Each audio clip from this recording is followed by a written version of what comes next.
Et si quelque part sur votre corps se trouvait une signature silencieuse de votre origine? Et si ces sensations que vous avez toujours jugées étranges, un frisson à la base du crâne, une perception nouvelle dans la main, une voix intérieure qui n'est pas la vôtre, étaient des indices concrets d'un éveil qui se déroule en vous? Aujourd'hui, nous allons parler des symptômes étranges qui peuvent indiquer un éveil spirituel, et je vais vous proposer une vérification simple, respectueuse et sûre que vous pourrez faire maintenant, ici, avec douceur. Avant d'aller plus loin, si cette idée vous interpelle, abonnez-vous pour recevoir la suite des activations et des enseignements que nous partageons. Restez avec moi jusqu'à la pratique. Elle est brève et conçue pour vous permettre de vérifier par vous-même ce que vous ressentez. Il y a, au milieu du XXe siècle, une découverte qui a rouvert des portes longtemps fermées. En 1945, près de Nag Hammadi, en Haute-Égypte, on a mis au jour des manuscrits anciens, des textes que l'on qualifie aujourd'hui de textes gnostiques. Parmi eux figure le texte connu comme l'Évangile de Philippe et d'autres écrits qui parlent d'une connaissance intérieure, d'une mémoire à retrouver. Ces documents ne font pas partie du canon biblique officiel. Ce sont des témoins d'une tradition spirituelle parallèle, une lecture parmi d'autres de la façon dont l'être humain peut retrouver sa source. Nous mentionnons ces textes parce qu'ils offrent un cadre symbolique et une langue pour décrire des expériences que beaucoup vivent, sans pour autant prétendre que leur interprétation est la seule valable. Pour comprendre pourquoi ces signes apparaissent, imaginez une histoire cosmique simple, comme un paysage mental. Au sommet se tient la monade, la source première, la présence originelle, la graine de conscience d'où tout émane. Plus bas, dans la trame du monde matériel, s'est formé un architecte imparfait, que la pensée gnostique appelle le démiurge. Un principe qui organise la matière, mais qui, souvent, voile la connaissance de notre origine. Entre la source et nous, il y a des filtres, des structures, des automatismes, des fréquences, que certains textes nomment archontes. Les archontes ne sont pas nécessairement des êtres monstrueux. Ils représentent des forces qui distraient, conditionnent, qui entretiennent la mémoire oubliée en la recouvrant d'habitudes, de peurs et de doutes. Le corps, dans cette lecture, n'est pas seulement une prison, c'est aussi un témoin. Il garde des traces, des marques subtiles qui peuvent se réveiller quand la conscience commence à se souvenir. Ces traces se manifestent parfois sous forme de sensations très précises. Voici 3 points que des traditions et des témoignages associent souvent à une ouverture. La base du crâne, le côté externe de la main, et le centre du sternum, juste au-dessus du cœur. J'insiste. Il ne s'agit pas d'un diagnostic médical. Ce sont des pistes d'observation subjective que certains ont nommées marques. Elles varient d'une personne à l'autre. Certaines personnes ne ressentiront rien, d'autres des signes faibles, d'autres encore des perceptions très nettes. Fermez un instant les yeux dans votre esprit et imaginez que vous allez vérifier ces 3 points avec une attention douce. Nous allons les nommer et les explorer, l'un après l'autre, puis je vous guiderai dans une courte pratique d'activation. Avant tout contact physique, sachez que tout doit rester tendre. Appuyez doucement, sans forcer.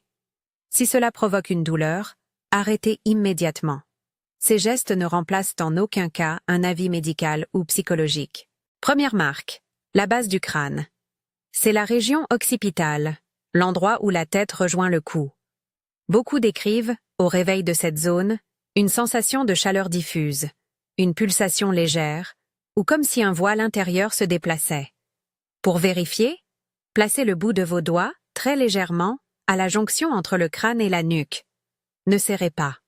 Effleurez. Laissez vos doigts reposer quelques instants et notez. Y a-t-il une micro-vibration? Une impression de mémoire qui affleure? Une sensation de calme qui descend à travers la colonne vertébrale?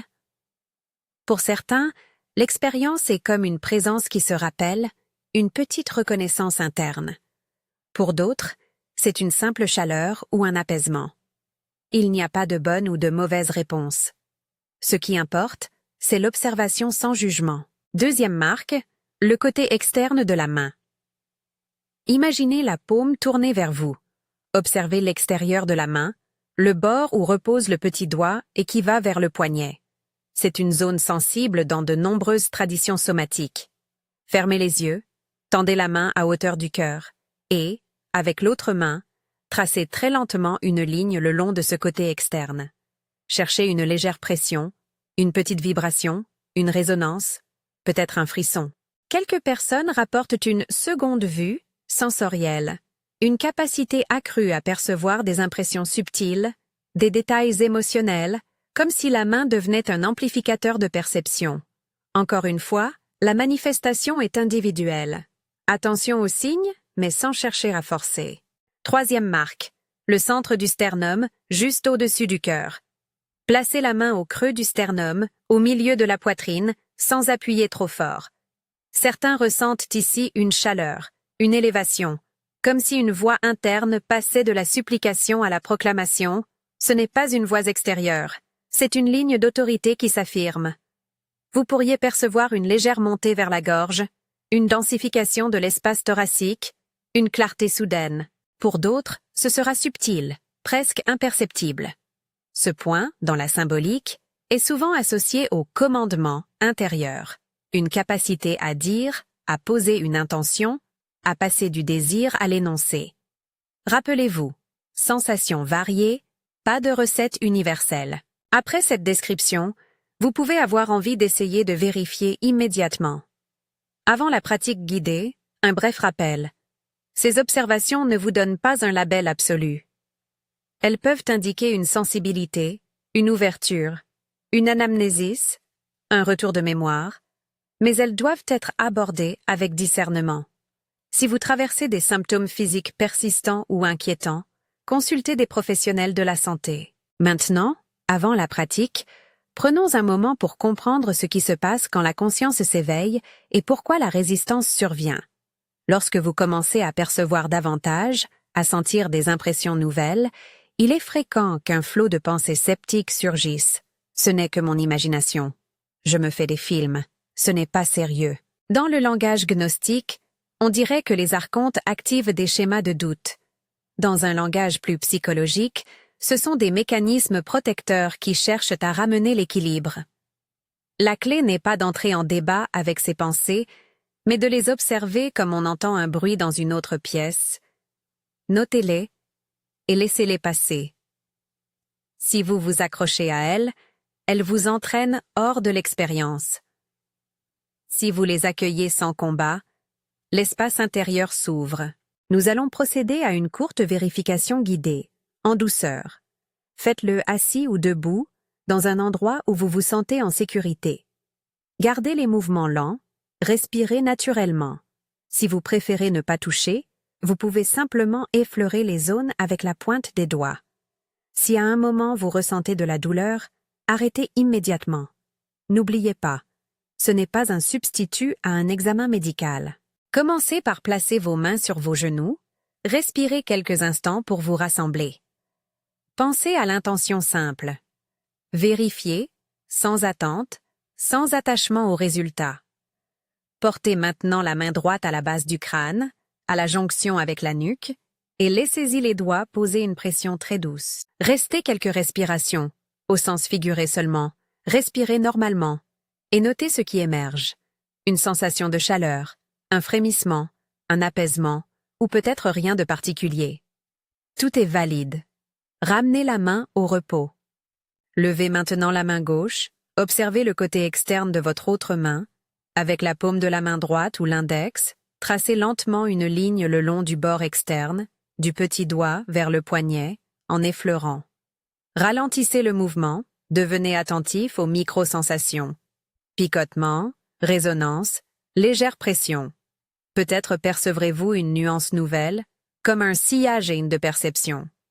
Posez la main et laissez l'impression se déposer. Enfin, placez la paume de votre main au centre du sternum, juste au-dessus du cœur. Appuyez très légèrement, sans forcer, comme pour écouter. Observez. Y a-t-il de la chaleur? Un changement de densité? Une petite élévation vers la gorge? Notez sans nommer trop vite. Accueillez. Si une émotion surgit, laissez-la circuler. Si la sensation est claire, prenez un instant pour l'habiter. À présent, si vous le souhaitez, prononcez intérieurement ou à voix basse une brève déclaration d'activation, conçue pour être directe et facile à répéter. Dites, lentement, en vous tenant la main sur le sternum si cela vous aide. Je reconnais mon origine, j'active ma perception, je commande. Ces 9 mots servent d'ancrage. Ils énoncent une reconnaissance, une mise en mouvement de la perception et une assertion de souveraineté intérieure. Répétez la phrase 1 fois, 2 fois, selon votre confort, sans dramatisation. Parlez doucement, en respectant la discrétion si vous êtes en public. Après avoir prononcé la phrase, restez quelques instants dans la résonance. Il est normal qu'immédiatement après apparaissent des pensées de doute. C'était quoi, ça? Peut-être que je l'ai imaginé. Identifiez ces pensées comme des interférences possibles. Observez-les sans entrer en dispute. Imaginez les archontes, non pas comme des ennemis à abattre, mais comme des automatismes à reconnaître. Ils cherchent à vous ramener à l'ordinaire, à neutraliser la nouveauté par des peurs ou des ironies. La stratégie est simple. Nommer, observer, laisser passer. Beaucoup de personnes qui commencent à faire ce travail ressentent ensuite un mélange d'empowerment et d'isolement. Empowerment parce qu'une autorité intérieure se rétablit. Isolement parce que les autres ne perçoivent pas nécessairement la même chose. C'est pourquoi la communauté est essentielle. Savoir que d'autres cherchent et que d'autres ressentent peut vous ancrer et vous rendre plus serein. Si, au cours de cet exercice, quelque chose vous a touché, écrivez ci-dessous « reconnaissance ». Partager ce mot simple crée une visibilité collective, un réseau d'écho qui rappelle que nous ne sommes pas seuls. Un mot sur la sécurité et l'interprétation. Ces pratiques sont interprétatives. Elles proviennent d'une lecture gnostique et d'expériences subjectives. Elles ne constituent ni un diagnostic médical, ni une prescription psychologique. Si vous traversez des symptômes physiques persistants, une douleur chronique ou des troubles importants de l'humeur, tournez-vous vers un professionnel compétent. Dans l'exploration spirituelle, le discernement est une vertu. Combinez ouverture et prudence. Avant de clôturer, permettez-moi une petite prière ou intention commune. Si vous êtes d'accord, Seigneur ou source de vie, ouvre en nous la mémoire juste. Rends notre regard plus clair. Donne-nous le courage de reconnaître et la sagesse de discerner. Que cette ouverture nous rende plus humains, plus responsables, plus aimants. Amen. Si la formule ne résonne pas, transformez-la intérieurement selon votre propre langage. Rappelez-vous quelques points essentiels en quittant cet exercice. Premièrement, ces marques ne sont pas une preuve universelle. Elles peuvent indiquer une sensibilité ou une réactivation de la mémoire, mais elles ne constituent pas une garantie.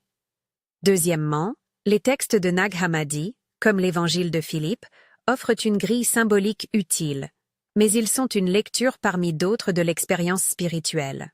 Troisièmement, lorsque la résistance mentale surgit, observez-la sans combat. Votre attention est votre instrument le plus fin. Si ce que vous avez vécu a touché quelque chose en vous, laissez un simple commentaire avec le mot « reconnaissance ». C'est notre petit signe de communauté, une manière de dire « J'ai entendu, je n'y suis pas seul ». Abonnez-vous pour recevoir la suite des activations et des explorations pratiques. Nous approfondirons d'autres étapes d'éveil, des pratiques de clarification et des repères pour intégrer ces perceptions dans la vie quotidienne. Pour finir, quelques recommandations pratiques. N'insistez pas sur une zone douloureuse. Ne pressez pas le sternum ou le cou.